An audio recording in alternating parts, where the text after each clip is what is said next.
We have been talking about ethics and legal considerations for the past couple weeks. And this week, our ethical and legal consideration that I want you to think about is case notes. We are, the American Counseling Association, as well as your state laws, require that you keep records of the clients that you see.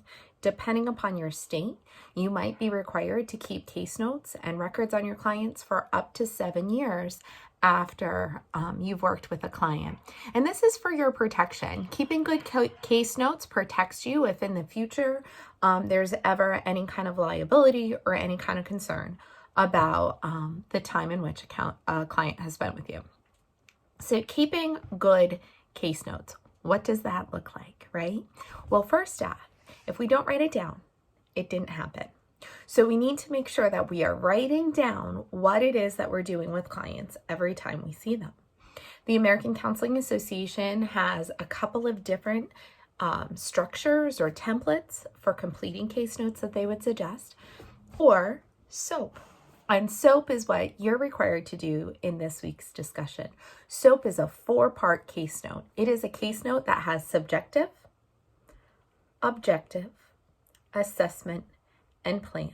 So in this 4-part case note, and the beginning section is your S, where you're going to be talking about your subjective impressions of your client. In the second part, you're going to be talking about objectively. What are the exact facts of what happened? Your third part is your assessment. How did it go? And your final part is your plan. What are you going to do? How are you planning for your future? So case notes are there to protect you. They are an ethical obligation that you have as a counselor. They are also a legal obligation that you have as a counselor. You need to check your state laws to make sure that you know how long you are required to keep case notes after termination with a client.